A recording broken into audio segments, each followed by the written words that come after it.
So, hello friends, welcome to our channel that is Eduron Learning. বিগত অনেক দিন পর আমাদের চ্যানেলে ভিডিও আসছে, তার পেছনেও বেশ কিছু কারণ আছে। কারণটা হলো আমি কয়েকদিন যাবৎ ক্লাস নিতে পারিনি। বেশ কিছু অ্যাক্সিডেন্ট হয়ে গেছে আমার পার্সোনাল লাইফে, সো সেই জন্য আমি ব্যক্তিগতভাবে ক্লাসগুলো নিতে পারিনি। তবে এবার থেকে আবার আগের মতন যে তোমাদের ক্লাস ছিল সেটা রেগুলারিটি মেনটেন হবে, ঠিক আছে? তো আমরা আমাদের নেক্সট যে টপিক ছিল সেটাই আমরা আজকে আলোচনা করব, এবং সেই বিষয়টা হচ্ছে আমাদের ইন্ডাস ভ্যালি সিভিলাইজেশন বা সিন্ধু সভ্যতা। কেমন? তোমরা জানো কোন কোন এক্সামের জন্য আমাদের এই ক্লাসগুলি রিলেটিভ হয়? সেটা হচ্ছে ইউপিএসসি, এসএসসি, রেলওয়েজ এবং আদার যে সকল স্টেট পিসিএস, যেমন আমাদের বাংলার যে পাবলিক সার্ভিস কমিশন, সেটার জন্য কিন্তু এই ক্লাসটা থাকে। তো চলো শুরু করা যাক আর বেশি সময় নষ্ট না করে। তো আমরা আজকের ক্লাসে কি কি পড়বো, প্রথমে আমরা দেখে নিই আজকের ক্লাসের কন্টেন্ট অফ দিস ক্লাসেস। ওকে,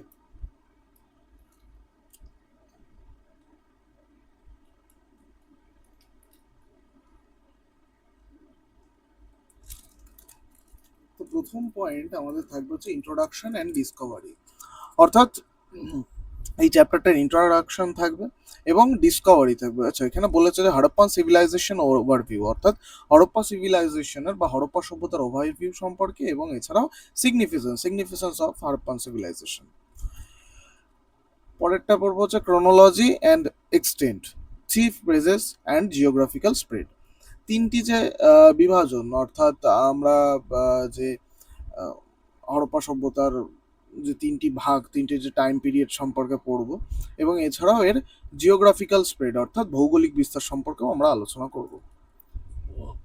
3 নম্বর হচ্ছে আমাদের টাউন প্ল্যানিং। এখানকার টাউন প্ল্যানিং কিরকম ছিল, গ্রিড সিস্টেম পড়বো, ড্রেনেজ সিস্টেম পড়বো, এছাড়াও এখানকার আর্কিটেকচার সম্পর্কেও আমরা পড়বো। এরপরে আসছে হচ্ছে ইকোনমিক এবং ট্রেড, অর্থাৎ অর্থনীতি এবং বাণিজ্য। সেখানে আমরা এগ্রিকালচার, ক্রাফটস, এছাড়াও বিভিন্ন কমার্স নেটওয়ার্ক অর্থাৎ বাণিজ্যিক বিস্তার যেগুলো, সেগুলো সম্পর্কেও পড়বো। তারপর আমরা পড়বো হচ্ছে সোশ্যাল স্ট্রাকচার, অর্থাৎ এখানকার সোশ্যাল স্ট্রাকচার কেমন ছিল, যেমন এলিগেন্ট সোসাইটি, ঠিক আছে, ইগ্যালারেশন সোসাইটি এবং পলিটিক্যাল অর্গানাইজেশন সম্পর্কে আমরা পড়বো। এরপর আমরা আসবো হচ্ছে রিলিজিয়ন এবং কালচার, কি ধরনের ধর্ম এবং কি ধরনের কালচার এখানে মানা হতো, সেটাও আমরা পড়বো। এর বিলিভস, প্র্যাকটিসেস এবং বিউরাল কাস্টম সম্পর্কেও আমরা পড়বো। এরপর আমরা পড়বো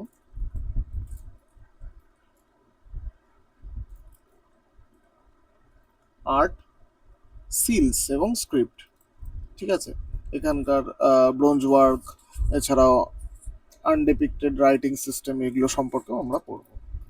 এরপর আমরা অবশেষে পড়বো হচ্ছে ডিক্লাইন এবং লেগেসি, অর্থাৎ এই যে সভ্যতা বা সিন্ধু সভ্যতার যে ডিক্লাইন বা পতন কিভাবে হলো সেগুলি আমরা পড়ব, ঠিক আছে। Theories of decline and cultural continuity. Exam tip হিসেবে আমরা কি কি পড়বো, focus on unique site features, অর্থাৎ এখানকার যে ইউনিক সাইটস আছে সেগুলো ফিচার্স সম্পর্কে আমরা পড়বো। এছাড়াও টাউন প্ল্যানিং ডিটেলস, এখানকার যে টাউন প্ল্যানিং সেগুলো ডিটেলস সম্পর্কে পড়বো, এবং economic activities for the objective questions, ঠিক আছে, এগুলো এখান থেকে আসে। তো আমরা আমাদের প্রথম স্লাইডে চলে আসি, যেই স্লাইডটা আমরা পড়বো হচ্ছে ইন্ট্রোডাকশন দ্য হরপ্পান সিভিলাইজেশন, অর্থাৎ হরপ্পা সভ্যতার আমরা ইন্ট্রোডাকশন সম্পর্কে এখানে পড়বো। তো প্রথমেই এখানে বলেছে যে ওয়াই হরপ্পান সিভিলাইজেশন, যে কেন হরপ্পান সিভিলাইজেশনটাই কেন, এটা বুঝতে হয়তো অসুবিধা হচ্ছে। আমি একটু কালটা চেঞ্জ করে নিচ্ছি, কেমন?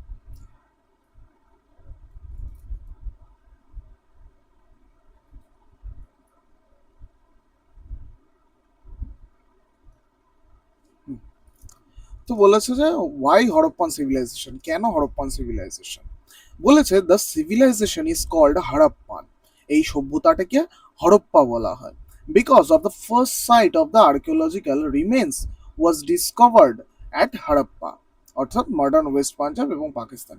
কি বলেছে, যে বলেছে যে প্রথম আর্কিওলজিক্যাল সাইট যেটাকে খুঁজে পাওয়া গিয়েছিল সেটাই হচ্ছে হরপ্পা, যেটা বর্তমানের মডার্ন যে ওয়েস্ট পাঞ্জাব, অর্থাৎ ওয়েস্ট পাঞ্জাব বলতে যেটা এখন আমাদের বর্তমান পাকিস্তানের পশ্চিম পাকিস্তান, বা বর্তমান যেটাকে পাকিস্তান বলি, সেখানে পড়েছে ইন দ্য 1920s, 1920 সালে বা 1920 সালে, through started in the Indus valley, অর্থাৎ সিন্ধু সভ্যতার তীরে, the name honour the first discovery. বোঝা গেল? এরপরে বলেছে one of the four great ancient civilization, the IVC stand alongside Mesopotamia, Egypt এবং China as the one of the world's earliest urban civilization. তো এখানে বলেছে যে সিন্ধু সভ্যতা বা Indus valley civilization start alongside, অর্থাৎ সেই সময়ের যদি আমরা ইতিহাস দেখি, আমরা দেখব যে সিন্ধু সভ্যতার পাশাপাশি পৃথিবীতে আরও 4টি সভ্যতা একই সময় চলছিল। কি কি? একটা হচ্ছে মেসোপটেমিয়া সভ্যতা, একটা হচ্ছে ইজিপ্ট সভ্যতা এবং একটা হচ্ছে চাইনিজ সভ্যতা। ইজিপ্ট অর্থাৎ হচ্ছে মিশরীয় সভ্যতা এবং চাইনিজ সভ্যতা। It represent the first urban cultural of the Indian subordinate and forms the backbone of Indian history. এই হরপ্পা সভ্যতা রিপ্রেজেন্ট করে প্রথম শহরে কালচার বা শহরীয় সভ্যতা ভারতীয় সাবকন্টিনেন্টের মধ্যে। ইট ফর্মস ব্যাকবোন, অর্থাৎ এটি হচ্ছে মেরুদণ্ড আমাদের ভারতের ইতিহাসে। বোঝা গেল? সিগনিফিকেন্স অফ কম্পিটিটিভ এক্সামসের কী কী সিগনিফিকেন্স আমরা পড়বো। This topic is extremely important for UPSC prelims and mains. আমরা ইউপিএসসি প্রিলিমস এবং মেন্সেও এই সম্পর্কিত বেশ কিছু প্রশ্ন দেখেছি। আচ্ছা, এই যে কোয়েশ্চেন অ্যান্সারের সেশন আমরা এখনই রাখছি না, এখন শুধু আমরা লেকচার পড়াতে, আগে আমরা বেসিক জেনে নিই, আগে আমরা পুরো লেকচার কমপ্লিট করে নিই, দেন আমরা এগুলো সম্পর্কে আলোচনা করবো আরও ডিটেলস। যখন তোমাদের ইচ্ছা আছে আমার বিভিন্ন এক্সাম সম্পর্কে, যেমন তুমি এসএসসি বা রেলওয়েজ বলো, বা তোমরা ইউপিএসসির মেন্স প্রিলিমস, আমি এই রিলেটেড কিছু ক্লাসেসও আনবো এবং সম্পূর্ণটাই বাংলা এবং ইংলিশ বাইলিঙ্গুয়াল হবে, ঠিক আছে, যাতে বাংলা মাধ্যম এবং ইংলিশ মাধ্যম সকলেই সুবিধা পায়। তো এই নিয়ে আমরা আলোচনা করবো। এছাড়াও এসএসসি সিজিএল রেলওয়েজ এক্সাম, ঠিক আছে, state PCS questions frequently appear on this site features. Town planning, ঠিক আছে, সাইট ফিচার সম্পর্কে আসে, টাউন প্ল্যানিং সম্পর্কে আসে, এখানকার ইকোনমি বা অর্থনীতি সম্পর্কে আসে, এবং ডিক্লাইন থিওরিস, অর্থাৎ যে সভ্যতার যে পতন তার থিওরি সম্পর্কেও আছে। কি টার্ম, ঠিক আছে, Meluhha, ancient Mesopotamian name of the Indus region mentioned of the text from the 2350 BC onwards. আচ্ছা, আমরা এবার এই যে ইন্ডাস সিভিলাইজেশনের মেজর পার্টসগুলো দেখবো বা মেজর সাইটসগুলো দেখবো। প্রথমে হচ্ছে হরপ্পা, পাকিস্তান। আমি এখানে ম্যাপ দিয়ে দিয়েছি, ঠিক আছে, এই ম্যাপেও আছে, এই যে হচ্ছে আমাদের হরপ্পান সাইট, ঠিক আছে, দাগ দিলাম না, ম্যাপটা নোংরা হয়ে যাবে। এরপর আছে মহেঞ্জোদারো, পাকিস্তান, এই যে এখানে আছে মহেঞ্জোদারো। লোথাল অর্থাৎ গুজরাট, ঠিক আছে, লোথাল, এই যে লোথাল। ধোলাভিরা, সেটাও গুজরাটে, এই যে ধোলাভিরা। এবং কালীবঙ্গার, রাজস্থান, ঠিক আছে, কালীবঙ্গনও আছে রাজস্থান। আমরা প্রত্যেকটা সাইট সম্পর্কেই বেশ বিস্তারিত পড়বো, যতটা আমাদের এনসিআরটি রিকোয়ার্ড আছে আমরা ততটা অবধি পড়বো, ঠিক আছে। এরপর আমাদের বলেছে যে ডিসকভারি অ্যান্ড ইম্পর্টেন্ট সাইটস, অর্থাৎ এখানকার যে ইম্পর্টেন্ট সাইটগুলো সেগুলো সম্পর্কেও আলোচনা করতে বলা হয়েছে। তো প্রথমে আমরা দেখি 1920, যদি দেখি আমরা দেখব হরপ্পা, ডিসকভার্ড বাই দয়ারাম সাহানি, ঠিক আছে, ডিআর সাহানি। এখানে কি কি পাওয়া গিয়েছে? এখানে গ্র্যানাডিস পাওয়া গেছে 6 ইন নাম্বারস, 6টি গ্র্যানাডিস পাওয়া গেছে। গ্র্যানাডিস মানে হচ্ছে শস্য মজুত রাখা হয় যেখানে। আচ্ছা, red sandstone male torso, red sandstone male torso এখানে পাওয়া গিয়েছে। Stone symbols of lingam and yoni, ঠিক আছে, লিঙ্গ এবং জনির পাথরের সিম্বলও এখানে পাওয়া গেছে। এছাড়াও কি পাওয়া গেছে? পেইন্টেড পটারি এবং ডাইস। এবার আমরা যদি 1922-এ আসি, আমরা দেখতে পারবো মহেঞ্জোদারো। এটা নিয়ে একটা সিনেমাও বেরিয়েছিল, ঋত্বিক রোশন, পূজা হেগড়ে। তোমাদের যদি তোমরা দেখতে চাও, জাস্ট একটা ক্ল্যারিটি কনসেপ্ট রাখার জন্য কিন্তু তোমরা এই মহেঞ্জোদারো সিনেমাটি দেখতে পারো, ঠিক আছে। এই নামেই সিনেমাটি মহেঞ্জোদারো, মেবি ডিরেক্টেড বাই, ওর নাম কি, দেখ ভুলে গেছি, ওই লাগান সিনেমার যে আর কি ডিরেক্টর, উনি আর কি।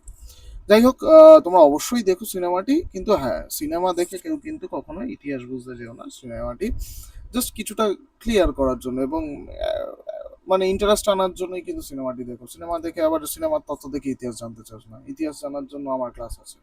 যাই হোক, তো এটা ডিসকভার করেছে discover by R D Banerjee. আচ্ছা, এই আর ডি ব্যানার্জি ইনি একজন বাঙালি ছিলেন, এনার পুরো নামটা জানা দরকার, তাই জন্য আমি জানিয়ে রাখলাম।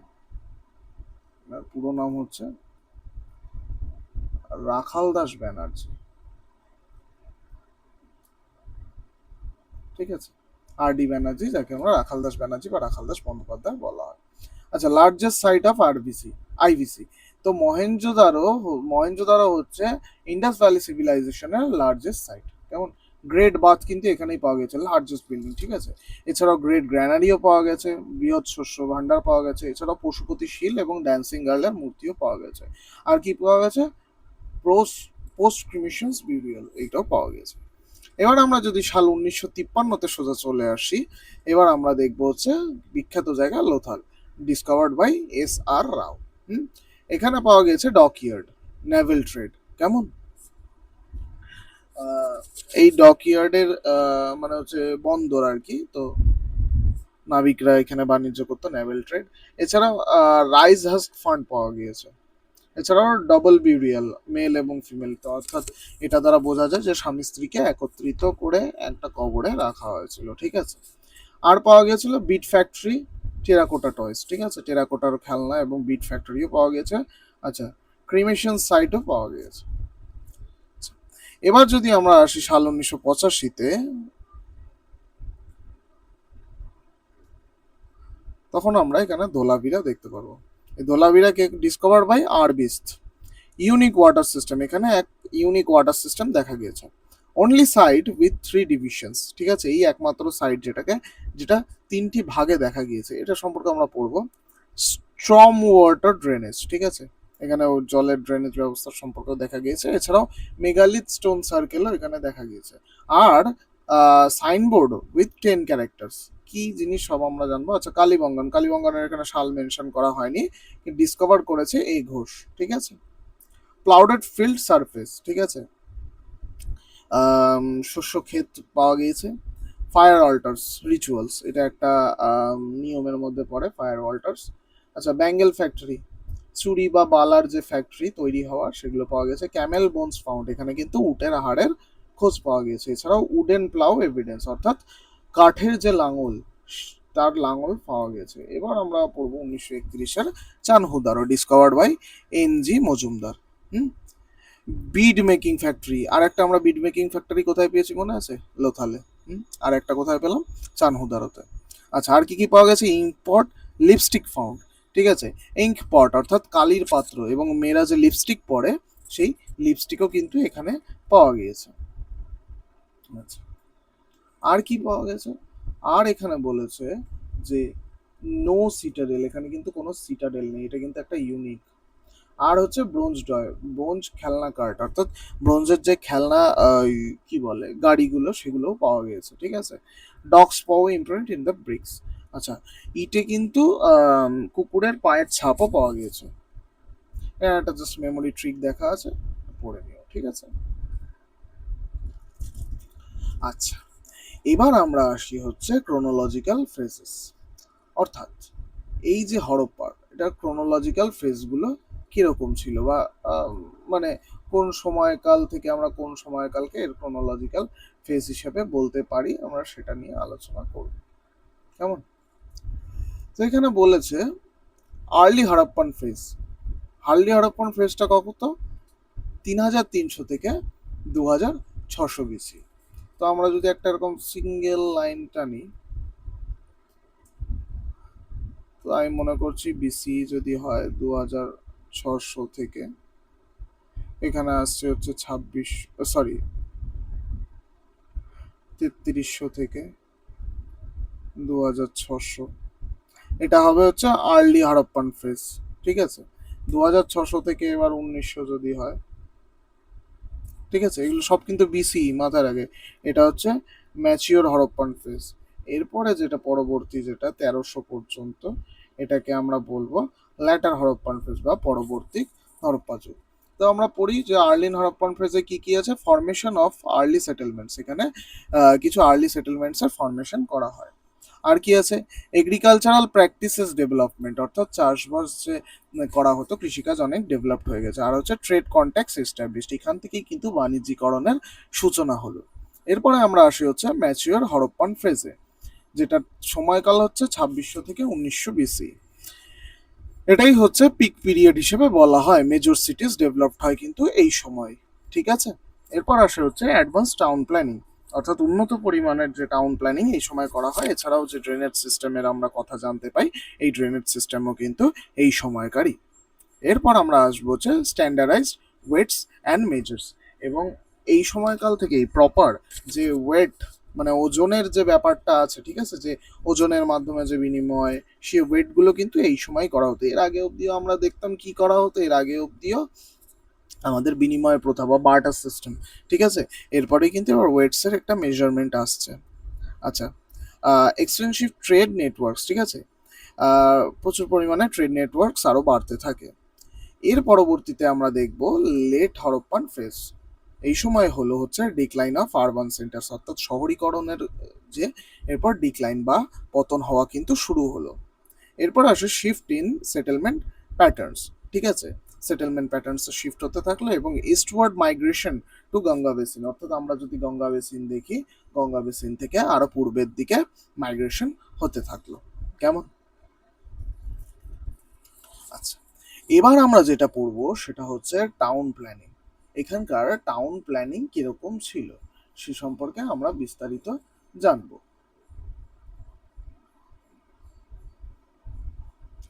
এখানকার তা বলেছে যে the most remarkable feature advanced urban planning unmatched in the ancient world. বলছে যে গ্রিড প্যাটার্ন সিস্টেম বা গ্রিড প্যাটার্ন লেআউট, বলছে যে streets run north south east West, অর্থাৎ স্ট্রিটগুলো এরকম গেছে মানে উত্তর দক্ষিণ পূর্ব পশ্চিম, ঠিক আছে, এইভাবে 90 ডিগ্রি গ্রিড করে গেছে, ঠিক আছে। মানে রাস্তাগুলো ধরো এরকম এরকম হচ্ছে রাস্তা, মানে কোনো বা তেরা বেঁকা কিছুই ছিল না। হুম, আচ্ছা। এরপর আছে cut at right angles forming rectangular blocks, ঠিক আছে, প্রপার অ্যাঙ্গেলে কাটগুলো করা হতো ফর রেক্ট্যাঙ্গুলার ব্লক হতো, ঠিক আছে, এরকম এক একটা জমি রেক্ট্যাঙ্গুলার করে ব্লক তৈরি হতো। মেন স্ট্রিটস 10 মিটার ওয়াইড, অর্থাৎ যে মূল রাস্তা ধরো মেন রোডগুলো 10 মিটার, এই যে ওয়াইডটা যে এইটা 10 মিটার করে ছিল। ন্যারো লেন কানেক্টেড হাউসেস, এরপরে যে এই যে মেন রাস্তা ছিল তার পাশ থেকে কিছু সরু সরু গলি বেরিয়েছে, এগুলোই বাড়িকে কানেক্ট করতো, ঠিক আছে। Doors opened to lanes not main street. আচ্ছা, এবার বাড়ির যে দরজাগুলো ছিল সেগুলো কিন্তু কখনোই মেন রাস্তায় খুলতো না। এই বাড়ির দরজাগুলো কোথায় খোলা হতো? এই বাড়ির দরজাগুলো খোলা হতো হচ্ছে যে গলি ছিল, ঠিক আছে, সেই গলিতে খোলা হতো। বোঝা গেল? আচ্ছা, এবার হচ্ছে সিটাডেল অ্যান্ড লোয়ার টাউন, ঠিক আছে। সিটাডেল কি আর লোয়ার টাউন কি? সিটাডেল কাকে বলে? সিটাডেল বলা হচ্ছে হচ্ছে শহরের যে ওয়েস্টার্ন পার্ট, শহরের যে ওয়েস্টার্ন পার্ট সেটাকে সিটাডেল বলা হয়, এবং ইস্টার্ন সাইড গুলো হচ্ছে lower side. Build on the high mud এবং ব্রিক পোডিয়াম, ঠিক আছে, খুব হাই কোয়ালিটির কাদা, মানে খুব মানে কাদা দিয়েই মেন হচ্ছে ইটগুলো তৈরি করা হতো। আচ্ছা, আর কি কি আছে? গ্র্যানারিস অ্যাডমিনিস্ট্রেটিভ বিল্ডিংস, এখানে ঠিক আছে শস্য মজুত করা হতো, এবং যেসব অ্যাডমিনিস্ট্রেটিভ বিল্ডিং গুলো সেগুলো সবই এই উচ্চ এলাকাযুক্ত অঞ্চল বা সিটাডেলেই কিন্তু করা হতো। আচ্ছা, গ্রেট বাথ যে সেটাও এখানে ছিল। পিলার্ড অ্যাসেম্বলি হল, যে কটা অ্যাসেম্বলি হল ছিল, ঠিক আছে, অ্যাসেম্বলি হলগুলো কিন্তু পিলার যুক্ত ছিল, মাইন্ডেড। আচ্ছা, রুলিং এলাইট রেসিডেন্স, অর্থাৎ যে সকল রুলিং পার্সনসরা সমাজে থাকতো বা এলিট ক্লাস পার্সনসরা সবাই কিন্তু এই সিটাডেল অঞ্চলেই থাকতো। কেমন? আচ্ছা, lower town commons people residential area, ঠিক আছে, কমন পিপলের অর্থাৎ সাধারণ মানুষের থাকার জায়গা, ওয়ার্কশপস, মার্কেট প্লেসেস, এইসব জায়গায় লোয়ার স্থানে ছিল, ঠিক আছে। আর কি সাধারণ মানুষরা বসবাস করতো, আর হচ্ছে সারাউন্ডেড বাই দ্য ডিফেন্সিভ ওয়াল, ঠিক আছে, বিভিন্ন ডিফেন্সিভ ওয়াল দিয়ে ঘেরাও থাকতো। এরপর হচ্ছে সফিস্টিকেটেড ড্রেনেজ সিস্টেম। ড্রেনেজ সিস্টেমটা কিরকম ছিল? কভার ড্রেনেজ অ্যালং স্ট্রিট, অর্থাৎ মূল রাস্তার সাথে যে সরু গলির যে ড্রেন গিয়েছে সেগুলো কিন্তু সমস্তটা কভার্ড থাকতো। ঠিক আছে। এভরি হাউস কানেক্টেড, প্রত্যেকটা ঘর কিন্তু কানেক্টেড ছিল। জিপসাম মোটর ইউজ, এখানে কিন্তু জিপসাম মোটরের ইউজ করা হতো। ম্যানহোলস ফর ক্লিয়ারিং, প্রত্যেকটা ড্রেন ক্লিয়ার করার জন্য কিন্তু ম্যানহোল ছিল। Soak pits of solid waste, solid ওয়েস্টের মানে শক্ত যে ওয়েস্ট বর্জ্য পদার্থ সোক পিটস ছিল, সোক করা হতো। এবং করবেল্টেড আর্চেস, ঠিক আছে। First civilisation to have a city wide sanitation system, প্রথম এটা এমন একটি সভ্যতা ছিল যেখানে সিটি ওয়াইড স্যানিটেশন ব্যবস্থা ছিল। আচ্ছা, স্ট্যান্ডার্ড ব্রিক্সগুলো কেমন ছিল একটু জেনে রাখা দরকার। চওড়া অর্থাৎ থিকনেস, থিকনেস ছিল হচ্ছে 7 সেন্টিমিটার, চওড়া ওয়াইড ছিল হচ্ছে 14 সেন্টিমিটার, এবং লেন্থ লম্বায় ছিল হচ্ছে 28 সেন্টিমিটার। কেমন, অর্থাৎ 1:2:4 রেশিওতে ছিল, ঠিক আছে। The same size across all sides, Harappa to Mohenjodaro 600 kilometre apart, অর্থাৎ হরপ্পা থেকে মহেঞ্জোদারোর যে দূরত্ব তা কিন্তু 600 কিলোমিটার দূরত্ব ছিল। গ্রেট বাথ, রিচুয়াল পিউরিফিকেশন, এবং 700+ ওয়েলস অর্থাৎ কুয়ো অ্যাট মহেঞ্জোদারো, ঠিক আছে, এগুলো কিন্তু মাইন্ডেড। আচ্ছা, এবার আমরা দেখে নেব এখানকার ইকোনমি, এগ্রিকালচার এবং বাণিজ্য অর্থাৎ ট্রেড কিরকম কি ছিল। তার আগে একটু কালি চেঞ্জ করে নিই। কোন কালারটা কি?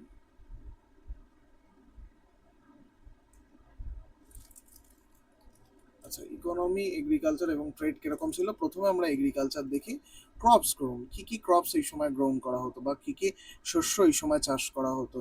Wait, barley, peas, mustard, cotton, rice. Wheat গম, বার্লে জানো, পিস ডাল এখানে বোঝাতো না, মাস্টার্ড সর্ষে, কটন তুলো, এবং রাইস, রাইসটা হচ্ছে মোস্টলি লোথালে করা হতো, ঠিক আছে। আচ্ছা, evidences, ploughed field at Kalibangan, অর্থাৎ চাষা জমি কালীবঙ্গানে পাওয়া গিয়েছে। উডেন প্লাউ এভিডেন্স, এটা আমরা আগেই পড়লাম যে কাঠের লাঙল পাওয়া গেছে।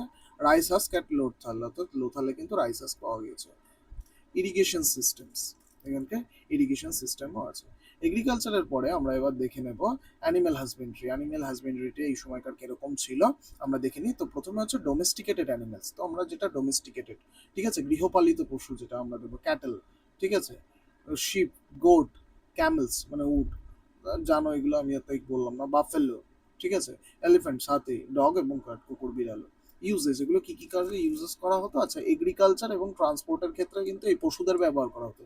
এছাড়াও দুধ এবং মাংস উৎপাদনের ক্ষেত্রেও পশুপালন করা হতো। আইভারি ফ্রম এলিফ্যান্টস, ঠিক আছে, হাতির যে দাঁত সেটা দিয়েও বিভিন্ন অর্নামেন্টস তৈরি হয়। আচ্ছা, উল ফ্রম শিপ, আচ্ছা, শীতের সময় থেকে বাঁচতে কি দরকার ছিল, ওই পশম দরকার ছিল বা ওই শক্ত মোটা লোম দরকার ছিল, যেটা শীতের হাত থেকে বাঁচার জন্য, তাই জন্য এখানে কিন্তু শিপের ব্যবহার। আচ্ছা, ট্রেড নেটওয়ার্কস, বাণিজ্যিক নেটওয়ার্কগুলো আমরা দেখি। এক্সটার্নাল ট্রেড, ঠিক আছে, কার কার সাথে এক্সটার্নাল ট্রেড ছিল, মেসোপটেমিয়া, ঠিক আছে, মেলুহা যেটা আর কি। হুম। আচ্ছা, পার্সিয়ার সাথে ছিল, আফগানিস্তানের সাথে ছিল, আরবিয়ান গালফ যে রিজিয়নগুলো সেগুলোর সাথেও কিন্তু ছিল।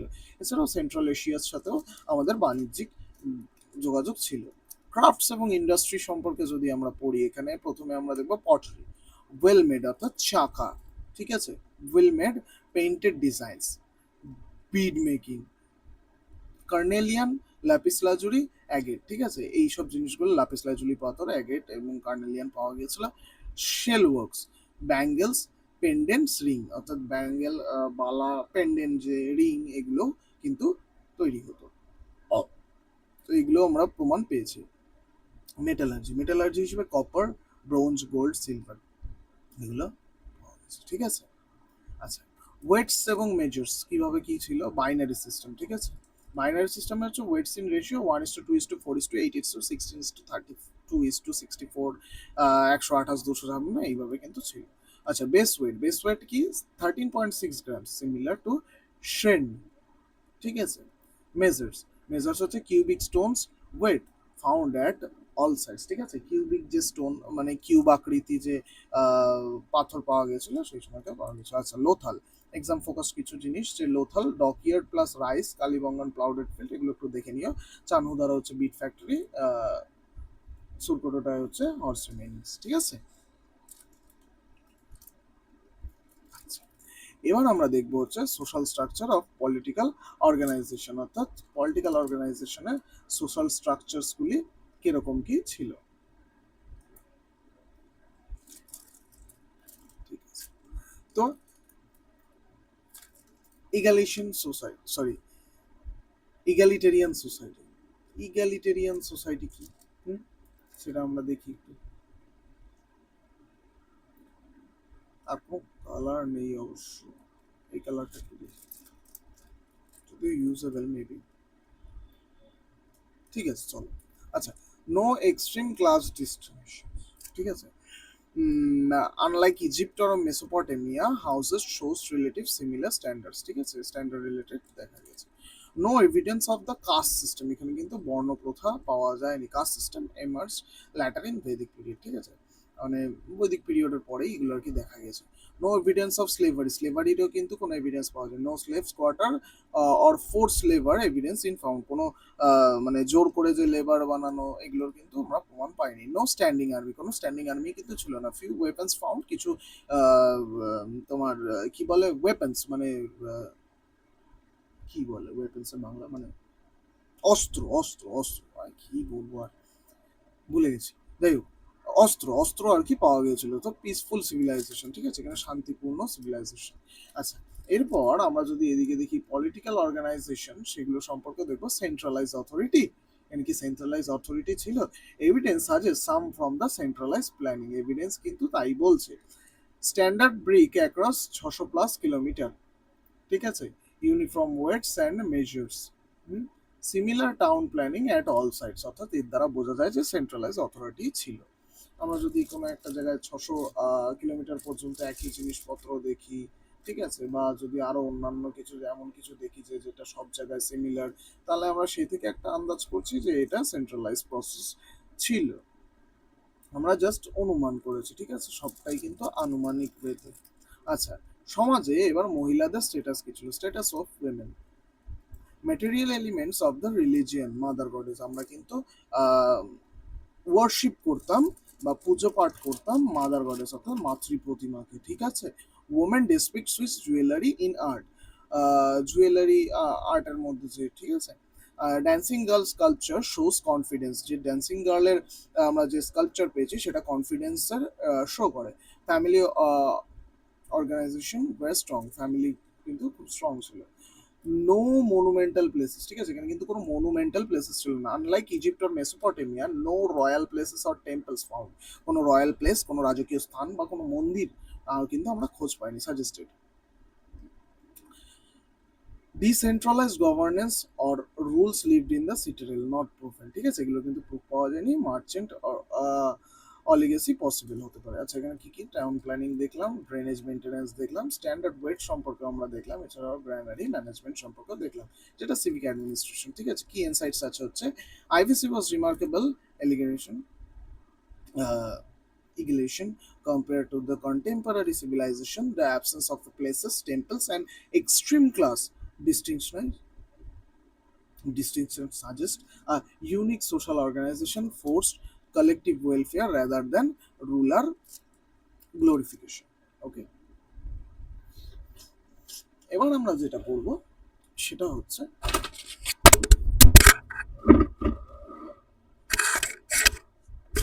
রিলিজিয়ন।